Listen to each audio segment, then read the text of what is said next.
ನನ್ನ ಮಾಲೂರು ತಾಲೂಕಿನ ಹಾಲು ಉತ್ಪಾದಕರ ಸಹಕಾರ ಸಂಘಗಳ ಅಧ್ಯಕ್ಷಗಳಿಗೆ ನಾನು ಧನ್ಯವಾದವನ್ನು ಹೇಳಬೇಕಾಗ್ತದೆ. ನನ್ನನ್ನು ಈ ಒಕ್ಕೂಟಕ್ಕೆ ಮೂರನೇ ಬಾರಿಗೆ ಆಯ್ಕೆ ಮಾಡೋದಕ್ಕೆ ಪಕ್ಷಾತೀತವಾಗಿ ಹಾಲು ಉತ್ಪಾದಕರ ಸಹಕಾರ ಸಂಘಗಳ ಅಧ್ಯಕ್ಷಗಳು ಕೊಟ್ಟಂತ ಸಹಕಾರದಿಂದ ಆಕಸ್ಮಿಕವಾಗಿ ನಾನು ನಿರ್ದೇಶನಾಗಿ ಹೋಗಿದ್ದು ಅದರ ಮೂರನೇ ಬಾರಿಗೂ ಕೂಡ ನನ್ನ ಜಯಶೀಲರಾಗಿ ಮಾಡಿದ್ದಾರೆ ಅಂತ ಇವತ್ತು ನನ್ನ ವೈಯಕ್ತಿಕವಾದ ಡಿಕ್ಲೇರ್ ಅನ್ನು ಮಾಡ್ಕೊಳ್ತಾ ಇದ್ದೀನಿ. ಇವತ್ತು ಸ್ಕೂಟ್ನಿ ಇತ್ತು.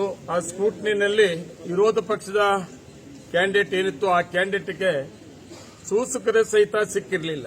ನಮ್ಮ ಹಾಲು ಉತ್ಪಾದಕರ ಸಹಕಾರ ಸಂಘಗಳ ಅಧ್ಯಕ್ಷರುಗಳು ಕನಿಷ್ಠ ಪಟ್ಟಿಯಲ್ಲಿ ಏನಿತ್ತು, ವೋಟರ್ ಲಿಸ್ಟ್ ಅರ್ಹ ಪಟ್ಟಿಯಲ್ಲಿ ಏನು ಇತ್ತೋ ಅವರಲ್ಲಿ ಒಬ್ಬರು ಕೂಡ ಸೂಚಕರ ಹಾಕೋರು ಸಿಕ್ಕಿರಲಿಲ್ಲ. ವಿರೋಧ ಪಕ್ಷದವರು ಕರಡು ಮತದಾರ ಪಟ್ಟಿಯಲ್ಲಿದ್ದಂಥ ಅನರ್ಹ ಪಟ್ಟಿಯಲ್ಲಿದ್ದಂಥ ಒಬ್ಬರನ್ನ ಸೈನ್ ಹಾಕಿ ಅಪ್ಲಿಕೇಶನ್ ಹಾಕಿದ್ರು. ಅದು ಇವತ್ತು ರಿಜೆಕ್ಟ್ ಆಗಿದೆ. ನಂದು ಸಿಂಗಲ್ ಅಪ್ಲಿಕೇಶನ್ಸ್ ಆಗಿದೆ. ಅದರಿಂದ ನಾನು ನಮ್ಮ ತಾಲೂಕಿನ ಜನತೆಗೆ ಮತ್ತು ಹಾಲು ಉತ್ಪಾದಕರ ಸಹಕಾರ ಸಂಘ ಅಧ್ಯಕ್ಷರಿಗೆ ಧನ್ಯವಾದ ಹೇಳೋ ಜೊತೆಗೆ ಮತ್ತೆ ನಮ್ಮ ಕೋಲಾರ ಒಕ್ಕೂಟ, ಕೋಲಾರ ಜಿಲ್ಲೆ ಇವತ್ತು ಅಪ್ಲಿಕೇಶನ್ಸ್ ಸ್ಕೂಟ್ನಿ ಫೈನಲ್ ಆಗಿದೆ. ಎಲ್ಲ ಕಾಂಗ್ರೆಸ್ಸಿನ ಅಭ್ಯರ್ಥಿಗಳು ಗೆಲ್ಲಬೇಕಾಗ್ತದೆ.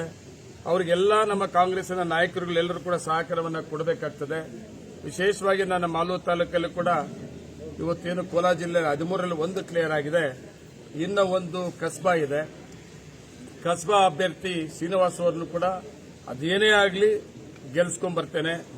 ಆ ಜೊತೆಗೆ ಮಹಿಳಾ ನಿರ್ದೇಶಕರು ಕೂಡ ಮಾಲೂರು ತಾಲೂಕು, ಬಂಗಾರಪೇಟೆ ಮತ್ತೆ ಕೆಜಿಎಫ್ ಮತ್ತೆ ಒಕ್ಲೇರಿ ಈ ಕ್ಷೇತ್ರಕ್ಕೆ ಮಹಿಳಾ ಅಭ್ಯರ್ಥಿ ಕಾಂತಕ್ಕ ಸೋಮಣ್ಣವರು ಕೂಡ ಅಭ್ಯರ್ಥಿಯಾಗಿ ಕಾಂಗ್ರೆಸ್ ಪಕ್ಷದ ಅಭ್ಯರ್ಥಿಯಾಗಿ ಅಪ್ಲಿಕೇಶನ್ಸ್ ಇದೆ. ಅವರು ಕೂಡ ಇವತ್ತು ಸ್ಕೂಟಿನಲ್ಲಿ ಅಕ್ಸೆಪ್ಟ್ ಆಗಿದೆ. ಇನ್ನೊಂದು ನಾನು ಖುಷಿ ಪಡೋದೇನೆಂದ್ರೆ ನಮ್ಮ ಎಲ್ಲ ಕಾಂಗ್ರೆಸ್ ನಾಯಕರಿಗೂ ರಿಕ್ವೆಸ್ಟ್ ಮಾಡೋದೇನೆಂದ್ರೆ ಇವತ್ತು ಮಹಿಳಾ ನಮ್ಮ ಕ್ಷೇತ್ರದ ಅಭ್ಯರ್ಥಿ 5 ವರ್ಷ ನಿರ್ದೇಶಕರಾಗಿ ಕೆಲಸ ಮಾಡಿದ್ದು ಮತ್ತೆ ಇವತ್ತು ಕಾಂಗ್ರೆಸ್ಸಿನ ಬೆಂಬಲಿತ ಅಭ್ಯರ್ಥಿಯಾಗಿ ಅಪ್ಲಿಕೇಶನ್ ಫೈಲ್ ಮಾಡಿರೋದು ಇವತ್ತು ಸ್ಕೂಟಿನಲ್ಲಿ ಅಕ್ಸೆಪ್ಟ್ ಆಗಿರೋದು. ನಾನು ನಮ್ಮ ನಾಯಕರಿಗೆ ಹೇಳ್ತೇನೆ, ಇವತ್ತು ಇನಾಮಿನೇಷನ್ ಆಗ್ತದೆ. ಇವತ್ತು ನಂದು ಒಬ್ಬಂದು ಇವತ್ತು ಇನಾಮಿನೇಷನ್ ಆಗಿದೆ ಅಂತ ಖುಷಿ ಪಡುವಂತಹದ್ದಲ್ಲ. ಕಾಂಗ್ರೆಸ್ ಪಕ್ಷದ ನಾಯಕರಲ್ಲಿ ಮನಸ್ಸು ಮಾಡಿದ್ರೆ ಮಹಿಳಾ ನಿರ್ದೇಶಕರ ಅಭ್ಯರ್ಥಿ ಇವತ್ತು ಸಿಂಗಲ್ ಕ್ಯಾಂಡಿಡೇಟ್ ಇದೆ, ವಿರೋಧ ಪಕ್ಷದ ಕ್ಯಾಂಡಿಡೇಟ್ ಇಲ್ಲ. ಕಾಂಗ್ರೆಸ್ ಪಕ್ಷದ ನಾಯಕರುಗಳೇ ಒಂದು ಅಭ್ಯರ್ಥಿನ ಹಾಕಿರೋದ್ರಿಂದ ನಾನು ಕಾಂಗ್ರೆಸ್ ಪಕ್ಷದ ನಮ್ಮ ನಾಯಕರುಗಳಿಗೆ, ಸೀನಿಯರ್ಸ್ ಅನ್ನೋರಿಗೆ ನಾನು ರಿಕ್ವೆಸ್ಟ್ ಮಾಡ್ತೇನೆ, ಇವತ್ತು ಜಿಲ್ಲೆಯಲ್ಲಿ ಕಾಂಗ್ರೆಸ್ ಬಲಿಷ್ಠವಾಗಿದೆ, ನಾವು ಕೂಡ ಒಟ್ಟಿಗೆ ಒಗ್ಗಟ್ಟಾಗಿದ್ದೀವಿ ಅಂತ ಒಂದು ಸಂದೇಶವನ್ನು ಕೊಡಬೇಕಾದ್ರೆ 5 ವರ್ಷ ನಿರ್ದೇಶಕರಾಗಿ ಕೆಲಸ ಮಾಡಿದಂಥ ಕಾಂತಕ್ಕನವ್ರ ಮೇಲೆ ತಾವು ಏನು ಅರ್ಜಿ ಹಾಕಿಸಿದ್ರು ಅದನ್ನ ನಾಳೆ ನಾಳಿದ್ದು 2 ದಿವಸ ಅವಕಾಶ ಇದೆ. ವಾಪಸ್ ತಗೊಂಡ್ರೆ ಕಾಂಗ್ರೆಸ್ ಪಕ್ಷದ ಹೈಕಮಾಂಡ್ಗೆ ಮತ್ತೆ ಕಾಂಗ್ರೆಸ್ ಪಕ್ಷಕ್ಕೆ, ಜಿಲ್ಲೆಯ ಕಾಂಗ್ರೆಸ್ ಪಕ್ಷದ ನಾಯಕರಲ್ಲಿ ಒಂದು ಸಂದೇಶ ಕೊಟ್ಟಂಗೆ ಆಗ್ತದೆ ಅಂತ ನಾನು ಅದು ಕೂಡ ರಿಕ್ವೆಸ್ಟ್ ಮಾಡ್ಕೋತೇನೆ. ಅದ್ರ ಜೊತೆಗೆ ಮಹಿಳಾ ನಿರ್ದೇಶಕ ಜೊತೆಗೆ ಬಂಗಾರಪೇಟೆಗೂ ಕೂಡ ಅಷ್ಟೇ ನಮ್ಮ ಶಾಸಕರು ನಾಡಸಮರ ಹಾಕಿದ್ದಾರೆ. ನಾನು ಮೊನ್ನೆ ಕೂಡ ಸ್ವಾಗತ ಬಯಸಿದ್ದಾರೆ. ಈಗಲೂ ಕೂಡ ಯಾರ ಮೇಲೂ ಕಾಂಗ್ರೆಸ್ ಅವರ ಮೇಲೆ ಅನುಮಾನ ಬೇಡ, ಸ್ವಾಗತವನ್ನು ಬಯಸ್ತೇವೆ. ಅವರು ಕೂಡ ಗೆದ್ದು ಬರಲಿ ಅಂತ ಹಾರೈಸ್ತೇವೆ. ಅದ್ರ ಜೊತೆಗೆ ಇನ್ನೊಂದು ಇತಿಹಾಸ ಇದೆ. ಎಂ.ಇ. ಕೃಷ್ಣಪ್ಪನವರಂತ ನಮ್ಮ ದೇಶದಲ್ಲಿ ಹೆಸರು ಮಾಡಿದಂಥವರು, ನಮ್ಮ ರಾಜ್ಯ ನಾಯಕರುಗಳಾಗಿ, ರಾಷ್ಟ್ರೀಯ ನಾಯಕರುಗಳಾಗಿ, ಕೇಂದ್ರ ಮಂತ್ರಿಗಳಾಗಿ ಅವರು ಮಾಡಿದಂತ ಹೆಸರು ಇವತ್ತು ನಾವೇನಾದ್ರೂ ಕೆಎಂಎಫ್ ಇದೆ ಅಂದ್ರೆ ಎಂ.ಇ. ಕೃಷ್ಣಪ್ಪನವರು ನಾವು ತಿಳ್ಕೊಳ್ಳೇಬೇಕಾಗ್ತದೆ. ಹೈನು ಉದ್ಯಮವನ್ನ ನಮ್ಮ ರಾಜ್ಯಕ್ಕೆ ತಂದಂತ ನಾಯಕರು. ಅದ್ರ ಜೊತೆಗೆ ಬೆಂಗಳೂರಿಂದ ವಿಭಜನೆ ಆಗಿ ಕೋಲಾರಕ್ಕೆ ಬಂದು ಸುಮಾರು 40 ವರ್ಷ, ಅವತ್ತಿಂದ ಇವತ್ತುವರೆಗೂ ಕೂಡ ಆ ಎಂ.ಇ. ಕೃಷ್ಣಪ್ಪನವರು ಮಗ ಜಯಸಿಂಹ ಕೃಷ್ಣಪ್ಪ ಅವರು ಕೂಡ ಇವತ್ತು 8ನೇ ಬಾರಿಗೆ ಅವರು ಅಭ್ಯರ್ಥಿ ಆಗ್ತಾ ಇದ್ದಾರೆ. ಅದು ಕೂಡ ಖುಷಿ ಪಡುವಂತಹದ್ದೇನೆಂದ್ರೆ ವಿರೋಧ ಪಕ್ಷದ ಅಭ್ಯರ್ಥಿ ಯಾರು ಕ್ಯಾಂಡಿಡೇಟ್ ಹಾಕಿಲ್ಲ ಎಂ.ಇ. ಕೃಷ್ಣಪ್ಪನವ್ರ ಮೇಲೆ.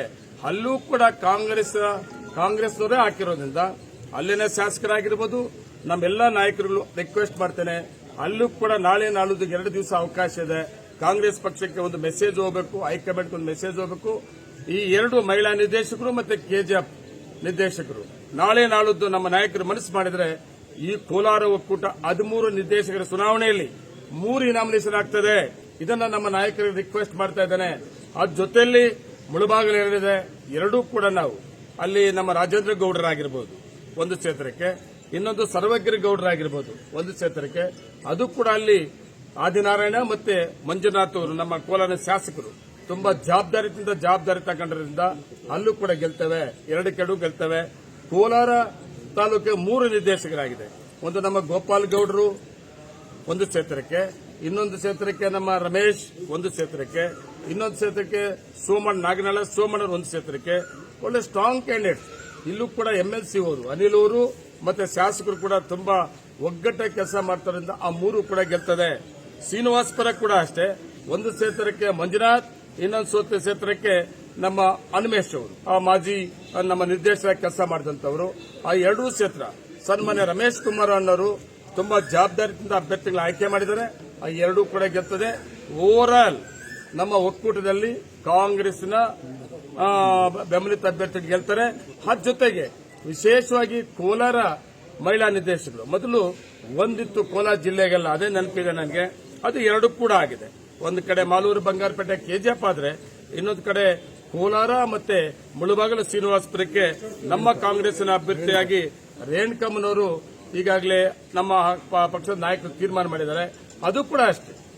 ಅತಿ ಹೆಚ್ಚಿಗೆ ಮುಳಬಾಗಿಲು ಮತ್ತೆ ಕೋಲಾರ ಓಟ್ ಇರೋದ್ರಿಂದ ಮತ್ತೆ ಶ್ರೀನಿವಾಸಪುರ ಇರೋದ್ರಿಂದ ಎಲ್ಲ ನಮ್ಮ ನಾಯಕರುಗಳೆಲ್ಲರೂ ಕೂಡ ಆ ಮಹಿಳಾ ನಿರ್ದೇಶಕರು ಗೆಲ್ಲಿಸಿ ನಮ್ಮ ಮೆಜಾರಿಟಿ ರೈತ ಮಹಿಳೆ ಮೆಜಾರಿಟಿ ನಮ್ಮ ಆಡಳಿತ ಮಂಡಳಿ ಬರ್ತದೆ. ನಮ್ಮ ಮಿಲ್ಕ್ ಯೂನಿಯನ್ಗೆ ಇವತ್ತೇನು ನಿರ್ದೇಶಕರಾಗಿ ಬರೋರು ಎಲ್ಲ ಕೂಡ ರೈತರ ಮಕ್ಕಳು ಮತ್ತೆ ಸಂಸ್ಥೆನ ಕಟ್ಟಿರುವಂತವ್ರು. ಸಂಸ್ಥೆ ಕಟ್ಟಿದೀವಿ.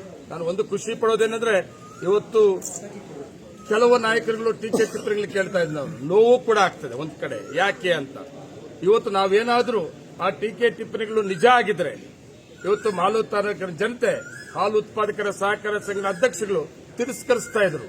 ಇವತ್ತು ಅಕ್ಸೆಪ್ಟ್ ಮಾಡಿದ್ದಾರೆ.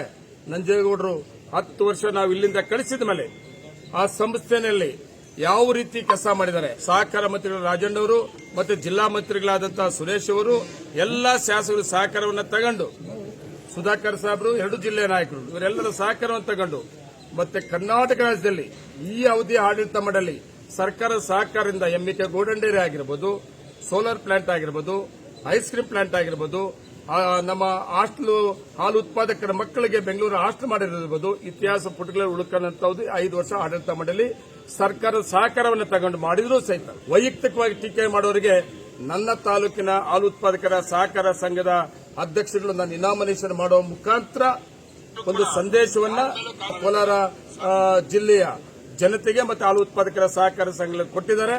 ದಯವಿಟ್ಟು ಎಲ್ಲ ಮುಖಂಡರು ಒಟ್ಟಿಗೆ ಒಗ್ಗಟ್ಟಾಗಿ ಕೆಲಸ ಮಾಡಿ ನಮ್ಮ ಕಾಂಗ್ರೆಸ್ನ ಅಭ್ಯರ್ಥಿಯನ್ನು ಗೆಲ್ಲಿಸಿಕೊಂಡು ಕೋಲಾರ ಒಕ್ಕೂಟ ಆಡಳಿತ ಮಂಡಳಿಯನ್ನ ಆಡಳಿತ 5 ವರ್ಷ ನಡೆಸಿದ್ವಿ. ಮತ್ತೆ ನಮ್ಮದೇ ಆಡಳಿತ ಬರ್ತದೆ, ಅದ್ರಲ್ಲಿ ಅನುಮಾನ ಇಲ್ಲ. ನಮಸ್ಕಾರ. 10 ಸ್ಥಾನ ಬಂದೇ ಬರ್ತೀವಿ ಅಂತ ಅಲ್ಲ, ಅವರ ಪಕ್ಷದವರು ಅವ್ರು ಹೇಳ್ಕೊಂತಾರೆ. ಅವರ ಪಕ್ಷದವ್ರು ಹೇಳ್ಕೊಳ್ಳೇಬೇಕಾಗ್ತದೆ. ನಾನು ಹೇಳ್ತಾ ಇದ್ದೀನಿ, ನಮ್ಮ ಪಕ್ಷದ್ದು ನಮ್ಮ ಆಡಳಿತ ನಡೆಸಿದಂತ 5 ವರ್ಷ ಅವಧಿ ಮತ್ತೆ ಸರ್ಕಾರ ಸಹಕಾರ ನಮ್ಮ ಆಡಳಿತ ಮಂಡಳಿ ಬಂದೇ ಬರ್ತದೆ. ಜಯಸಿಂಹ ಕೃಷ್ಣಪ್ಪ ಕಾಂಗ್ರೆಸ್ ಅಭ್ಯರ್ಥಿನ ಕಾಂಗ್ರೆಸ್ ಬೆಂಬಲಿತ ಅಭ್ಯರ್ಥಿನ ನೋಡ್ರಿ, ಜಯಸಿಂಹ ಕೃಷ್ಣಪ್ಪ ಅವರ ಫ್ಯಾಮಿಲಿ ME ಕೃಷ್ಣಪ್ಪನವ್ರ ವಿಷಯದಲ್ಲಿ ಮಾತಾಡುವಾಗ ತುಂಬಾ ಎಚ್ಚರಿಕೆಯಿಂದ ಮಾತಾಡ್ಬೇಕು. ನಾವು ಯಾವ ಇತಿಹಾಸ ಇದೆ ರೀ ನಮ್ಗೆ. ME ಕೃಷ್ಣಪ್ಪನ ಹೆಸರು ಮಾತಾಡಕ್ ಹೋದಾಗ ನಮ್ಗೆ ಅರ್ಹತೆ ಇದೆಯಲ್ಲ, ಅವ್ರ ಕುಟುಂಬ ಬಗ್ಗೆ ಮಾತಾಡೋದಕ್ಕೆ ಯೋಚನೆ ಮಾಡಿ ಮಾತಾಡಬೇಕಾಗ್ತದೆ. ನಾನು ಇವತ್ತು ಕೂಡ 2 ಅವಧಿಗೆ ನಿರ್ದೇಶಕನಾಗಿ ಆ ನಿರ್ದೇಶಕರ ಅವಧಿಯಲ್ಲಿ ME ಕೃಷ್ಣಪ್ಪನವ್ರ ಮಗ ಜಯಸಿಂಹ ಅವರು ನಿರ್ದೇಶಕ ಕೆಲಸ ಮಾಡುತ್ತದ್ದು, ಸಲಹೆ ಕೊಡುತ್ತದ್ದು, ಆ ಸಂಸ್ಥೆಯನ್ನು ಕಟ್ಟೋದಕ್ಕೆ ನನಗೆ ಸಲಹೆ ಕೊಟ್ಟಿದ್ದು, ಸಹಕಾರ ಕೊಟ್ಟಿದ್ದು. ಅವ್ರ ಬಗ್ಗೆ ಮಾತಾಡಬಾರ್ದು ನಾವು. ME ಕೃಷ್ಣಪ್ಪನವರು ಕುಟುಂಬದ ಬಗ್ಗೆ, ಆಮೇಲೆ ಜಯಸಿಂಹ ಕೃಷ್ಣಪ್ಪನವ್ರ ಬಗ್ಗೆ ಮಾತಾಡಕ್ಕೆ ಹೋಗಬಾರ್ದು. ಇವತ್ತು ಅಲ್ಲಿ ಹೆಂಗಿದೆ ಅಂದ್ರೆ ಪಕ್ಷಾತೀತವಾಗಿ ಓವರ್ ಆಲ್ ಟೋಟಲ್ ಇವತ್ತು ME ಕೃಷ್ಣಪ್ಪನವರ ಮಗ ನಮ್ಮ ರಾಜ್ಯಕ್ಕೆ ಹೈನುಗಾರಿಕೆಯನ್ನು ಕೊಟ್ಟಂತ ಕೊಡುಗೆ ಪಿತಾಮಹ. ಅವರ ಕುಟುಂಬಕ್ಕೆ ನಾವ್ಯಾರು ವಿರೋಧ ಮಾಡಬಾರದು ಅಂತೇಳಿ ಪಕ್ಷಾತೀತವಾಗಿ ಅರ್ಜಿ ಹಾಕೋರು ಇರಲಿಲ್ಲ, ಸೂಚಕರು ಹಾಕೋರು ಇರಲಿಲ್ಲ. ಅಂತ ಕುಟುಂಬದ ಮೇಲೆ ನಾವು ಅರ್ಜಿ ಹಾಕಿಸಿ ನಾವು ಕೆಟ್ಟ ಹೆಸರು ತಗೊಳ್ಳೋದು ಬೇಡ. ಅದು ಕಾಂಗ್ರೆಸ್ ಪಕ್ಷದ ನಾಯಕರು ಯಾರು ಮಾಡಬಾರದು. ವಿರೋಧ ಪಕ್ಷದವ್ರು ಮಾಡ್ಕೊಳ್ಳಿ, ಇತಿಹಾಸ ಗೊತ್ತಿಲ್ಲದವ್ರು ಮಾಡ್ಕೊಳ್ಳಿ. ಅವರು ಮೂಲತಃ ಕಾಂಗ್ರೆಸ್ಸಿನ ಕುಟುಂಬ. ನಾವು ಹುಟ್ಟೇ ಇರಲಿಲ್ಲಪ್ಪ, ನಮ್ಮ ಮಕ್ಕಳಾಗಿದ್ದೀವೇನೋ ME ಕೃಷ್ಣಪ್ಪನವರು. ಅವ್ರ ಇತಿಹಾಸದಲ್ಲಿ ನಾವೆಲ್ಲ ನೆನಪು ಮಾಡ್ಕೊಂಡು ಹೋದ್ರೆ ಮುಂದಿನ ದಿನಗಳಲ್ಲಿ ನಮ್ಗೆ ದೇವರು ಒಳ್ಳೇದು ಮಾಡ್ತಾನೆ, ಜನ ನಮ್ಮ ಒಪ್ತಾರೆ. ಅವ್ರ ವಿರುದ್ಧವಾಗಿ ಆ ಕುಟುಂಬದ ವಿರುದ್ಧವಾಗಿ ಮಾತಾಡಕ್ ಹೋದ್ರೆ ಮುಂದಿನ ದಿನಗಳಲ್ಲಿ ಭಾರಿ ಜನ ವಿರೋಧ ಮಾಡ್ತಾರೆ. ಲಕ್ಷ್ಮಪ್ಪ ಕಾಂಗ್ರೆಸ್ ಅಧಿಕೃತ ಅಭ್ಯರ್ಥಿ ಅಂತ ಹೇಳ್ಬಿಟ್ಟು SN ನಾರಾಯಣಸಿಂಹ ಹೇಳಿದ್ದಾರೆ. ಇದ್ರ ಬಗ್ಗೆ ನೀವೇನು ಹೇಳ್ತೀವಿ? ಜಯಸಿಂಹ ಅವ್ರು ಯಾವ ಅಭ್ಯರ್ಥಿ ಅಂತೆ? ಅವ್ರು ಹೇಳಿರೋ ಪ್ರಕಾರ ಇವರು ಒಂದೊಂದ್ಸಲ ಒಂದೊಂದು ಪಕ್ಷದಲ್ಲಿ ಯಾವತ್ತು ಒಂದೊಂದು ಪಕ್ಷದಲ್ಲಿ. ನಾನು ಹಾಲು ಒಕ್ಕೂಟದೊಳಗೆ ಬಂದ ಮೇಲೆ ನನ್ನ ಹಾಲಿನ ಪಾರ್ಟಿ ಅಂತ ಹೇಳೋದು ಯಾವಾಗ್ಲೂ. ಆತನು ನೆನ್ನೆ ಸ್ಟೇಟ್ಮೆಂಟ್ ಕೊಟ್ಟಿದ್ದಾರೆ, ನನ್ನ ಹಾಲ್ ಪಾರ್ಟಿ ಅಂತ ಹೇಳಿದ್ರು. ನಾನು ಹಾಲ್ ಪಾರ್ಟಿ ಅಂದ್ರೆ ಪ್ರತಿಯೊಂದು ಮೀಟಿಂಗ್ ಹೇಳಿದ್ದೀನಿ, ನಾನು ಹಾಲ್ ಪಾರ್ಟಿ ಅಂದ್ರೆ ಹಾಲಿನ ಪಾರ್ಟಿ ಅಂದ್ಬಿಟ್ಟು. ಕಾಂಗ್ರೆಸ್ ಇತಿಹಾಸ ಎತ್ಕೊಂಡ್ರೆ ಇಂದಿರಾ ಗಾಂಧಿಯವರು 69ನೇ ಇಸ್ವಿನಲ್ಲಿ ನಮ್ಮ ಮನೆಯಲ್ಲೇ 6 ವರ್ಷ ಇದ್ರು. ಕಾಂಗ್ರೆಸ್ ಕಚೇರಿಯಲ್ಲಿ ಕೂಡ ಕಚೇರಿ ನಮ್ಮ ತಂದೆಯವರು ನಮ್ಮ ಮನೆಯಲ್ಲೇ ಕಾಂಗ್ರೆಸ್ ಕಚೇರಿ ಇಟ್ಕೊಂಡಿದ್ರು. ಅವತ್ತಿಂದ ನಾವು ಕಾಂಗ್ರೆಸ್ನಲ್ಲಿ ಬಂದಿರತಕ್ಕಂಥವ್ರು. 35 ವರ್ಷದಿಂದ 40 ವರ್ಷದಿಂದ ಬಂದಿದ್ದಾರೆ ಅಂತ ಕೆಲವರು ನಾವು ಅವ್ರಿಗೆ ಸಪೋರ್ಟ್ ಮಾಡಿದೀವಿ ಅಂದ್ರೆ ಅವ್ರ ಹಿಂದಕ್ಕೆ ತಿರುಗಿ ನೋಡ್ಲಿ 35 ವರ್ಷದಿಂದ ಅವ್ರು ಎಲ್ಲಿದ್ರು ಅಂತ ಅದ್ರಲ್ಲಿ ಗೊತ್ತಾಗುತ್ತೆ. ಏನು ಅಲ್ಲಿ ಮಾಡಿಲ್ಲ, ಬಿಜೆಪಿಗೆ ಮಾಡೋರು ಇನ್ನೊಂದು ಮಾಡೋರು ಅಂದ್ರೆ. ಇವರು ನಿನ್ನೆ ನನ್ನ ಮೇಲೆ ಮಾತಾಡಿದವರು ಒಂದ್ ಎಲೆಕ್ಷನ್ ನಲ್ಲಿ ವೆಂಕಟಮುನಿಯಪ್ಪನವ್ರಿಗೆ ಮಾಡಿದ್ರು, ಒಂದ್ ಎಲೆಕ್ಷನ್ ನಲ್ಲಿ KH ಮುನಿಯಪ್ಪನವ್ರ ವಿರುದ್ಧ ಎಸ್ ಮುನ್ಸ್ವಾಮಿಗೆ ಮಾಡಿದ್ರು. ನನ್ನ ಬಗ್ಗೆ ಮಾತಾಡುವಾಗ ತಮ್ಮ ಬಗ್ಗೆ ತಿಳ್ಕೊಂಡು ಇನ್ನೊಬ್ಬರ ಬಗ್ಗೆ ಮಾತಾಡ್ತಾರೆ.